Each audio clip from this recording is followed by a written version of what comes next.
Tonight we're celebrating Miller McNeil Woodruff's 3rd birthday, along with the legacy he's left behind. He's touched so many lives, including the Oaks family. Alanny Ooaks, daughter of Maria and AJ, was born to be a little fighter, and this is the story of her battle with SMA Type III. Well, she was born 6 weeks early, so a lot of her issues, we always thought that it was because she was premature. The doctors even thought it was always, oh, she's premature. She'll be fine. Oh, she'll be premature. She's premature, so there's no medicine we can give her.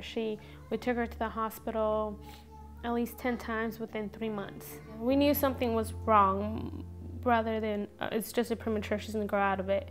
And we heard that so many times, but you just know, as a parent, you know there's something much bigger than just her constantly being behind on just everything. It was from standing up, pulling up, to holding a bottle, to controlling her shakiness, to keeping her head up, and we just kept doing testings, and finally we found out what, thanks to Dr. Baumeken, what it was, and we were clueless on SMA, what it was. We didn't even know it's out there. When she first got the phone call saying she was diagnosed with SMA, to me, I was just like, well, it's okay, you know, there's something she could take. There's medicine. To me, I didn't know until I researched, I didn't know what it was.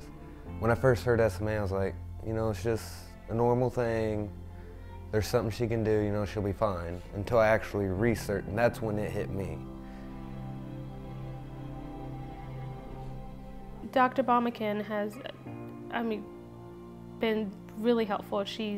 Whenever she told us about that it was SMA that she had, you knew she cared, and she was really passionate about just helping us. She didn't really tell us exactly what SMA was over the phone. She just told us, you know, it's spinal muscular atrophy, and she told us the history of spinal muscular atrophy. You know, 1 out of every 40 adults are born with this gene, and she never mentioned it's a terminal disease. She didn't want to say that over the phone. So, the next day, we already had a doctor's appointment with her development doctor, and which is Dr. Carcos, and that's when she went through the whole SMA and what it was, and I just remember it being the longest day of my life. I think it's really hard. If you've ever been in a position about hearing bad news for your own child, you know how devastating that could be and how hard it can be to hear. But you have to still put one foot in front of the other, because you're still a parent and you still have to take care of that child, but you're taking care of that child with information that no parent ever wants to hear. And so you move forward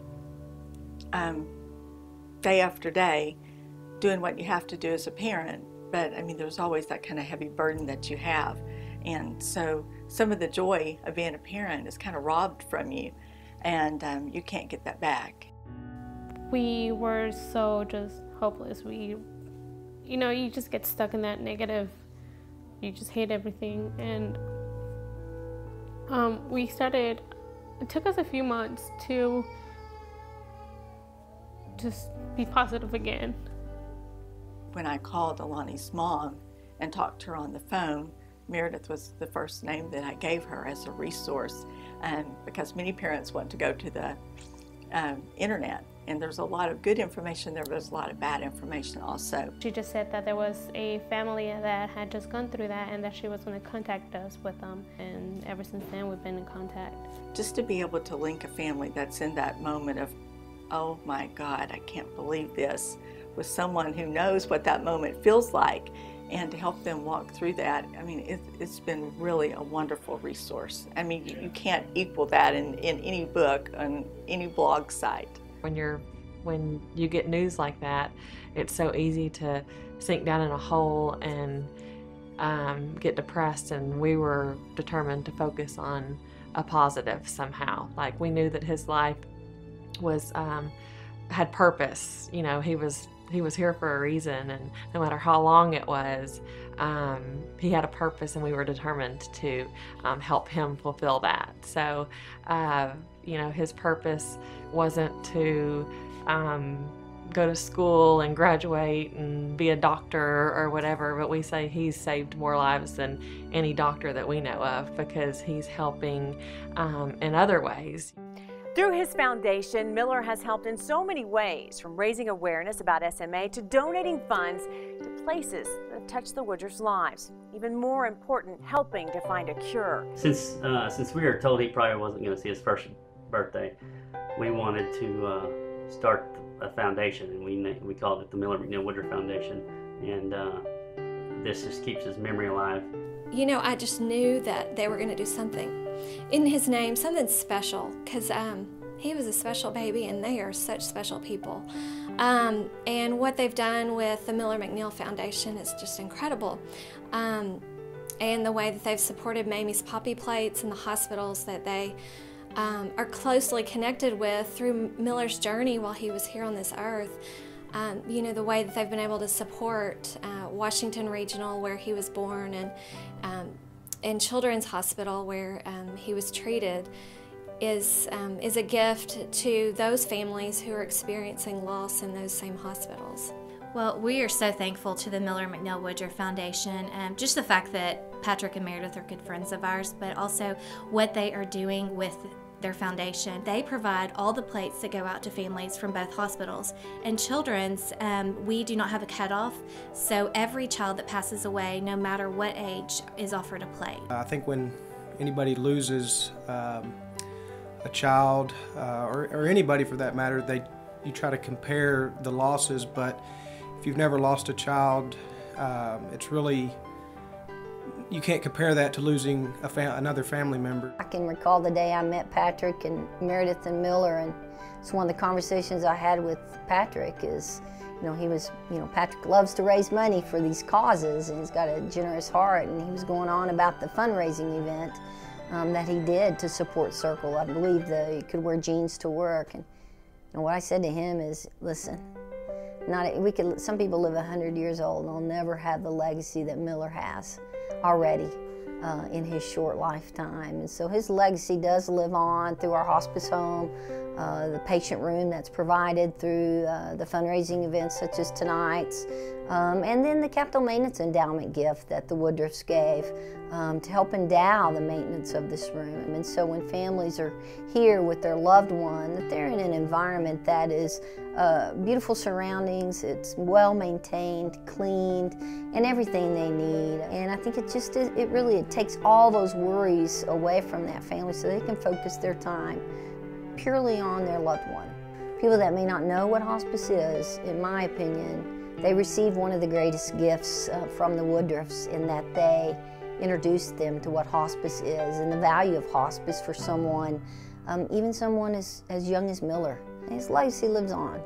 I think in that process, they knew that, if he were to, or if other children were to pull through this, that they would, be faced with challenges every day.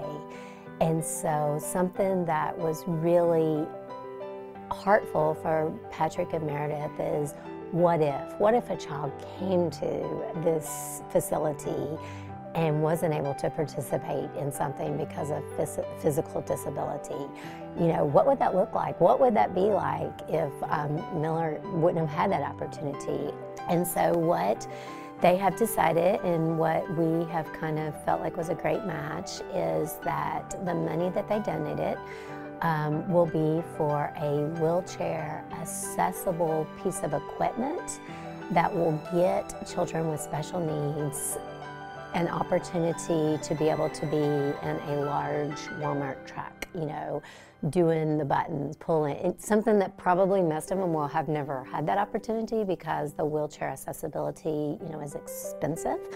And so I think it's just neat that they were such visionaries and was thinking about the future, not just so much for Miller, but for other children with these genetic disorders. When we look back 3 years ago, when Miller was born, what was really going on then, what the opportunities were compared to now. We really kind of had one clinical trial starting up 3 years ago. Now we actually have 4 new drugs specifically designed for SMA, each one of these, that are now in clinical trials. So there's 2 things that's really doing. One, it's giving families that are diagnosed today the chance to get into a clinical trial, which is a huge step to actually have that chance, not just to hear about research that's going on in an academic lab, but to actually get into a clinical trial, have the chance to be part of this research themselves. The other thing that it does is says to all these families, this hope is real. We've been talking about research for a while. As soon as it gets to this stage of clinical trial, it says to all these families, even if they're not in the clinical trial themselves, things are happening, things are moving forward. We're advancing, we're getting closer now than we've ever been to what we want, the treatment and cure for this disease. And when we look over 3 years, what Miller's done with supporting this research, he's a key part.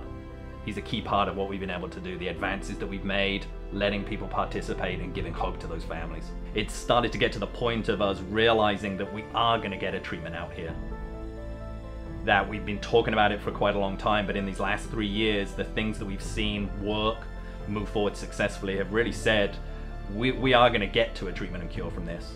But it's also the help for today as well. So what they've decided to do is to look for some local families in Arkansas and help them actually get to this huge conference that we put on every year, the annual Spinal Muscular Atrophy Conference, where we bring together families from across the world, the leading researchers who are developing the treatments and the cure, and then care providers, doctors and nurses, people like that as well. We bring them all together in one place. Right when we found out that she had SMA, within like that following week, that's when they were having the SMA conference in Disneyland. But it was such a short time that I just couldn't, I was still trying to wrap everything, and it's like, you know, there's a conference and we want to go, but it was too much of a short notice. So we had made a promise that we were going to go this year. And I had gotten a job, and Meredith heard that I had gotten a job to pay for this, and when she found out the next day, she's like, we need to go to lunch. I was like, okay. So, and then she surprised us, and her and Patrick, and I was crying. My husband was speechless, and he's never speechless, so I mean, they're making everything so much easier for us, and just everyone in the community, everyone that's helping, it's like they're helping us a lot. Well, I think we would all love to have a cure. We'd like to have a cure today, not even tomorrow. And I think that, you know, families like Meredith and that fight not only for their own child, but fight for other children and develop foundations. And there's lots of foundations across the United States of parents who are fighting for their kids and for other parents' children with SMA. I mean, that's ultimately what's going to win this fight, is when we have enough money channeled into research and enough interest. It takes families like this raising the funds from their friends and families in the local community to drive the research forward. It just doesn't happen on its own. One of the things that we're seeing now is we are getting the biotech and the pharmaceutical companies coming into the field, taking on these programs and doing the clinical trials. But that only happens after families step up and kickstart the whole process. So it's that on a practical stage that we wouldn't be where we are now, having the clinical trials going on, if it wasn't for families making that kind of first step, kicking the research off. It does something else as well, though. It's really that the more emotional side for families to decide they're not going to back away, that they've been hit by this devastating loss, but they don't just close their doors and go away. They decide, no, we're going to fight. We're going to make sure that while we've gone through this as a family, we're going to make sure that others don't in the future. And so for families to take that step, to decide that they're going to be proactive, they're going to fight, they're not just going to give up and ignore what's happened, that's a very tough step. And I think there's that side to this disease where we see a family say, we're going to fight back. She's a little fighter. Yeah. She don't give up easy. No, she's very dependent. She likes doing her stuff by herself, and when she falls, she'll get up and she keeps going. Seeing so much fight in her, we can't give up. Miller, Alanny, the other children fighting SMA and their families, they need your help. So on this special night, let's all celebrate Miller, his birthday. Happy 3rd birthday, Miller. Happy birthday, Miller. I'm with Miller. Happy birthday, Miller. I'm with Miller. Happy birthday, Miller. Happy birthday, Miller.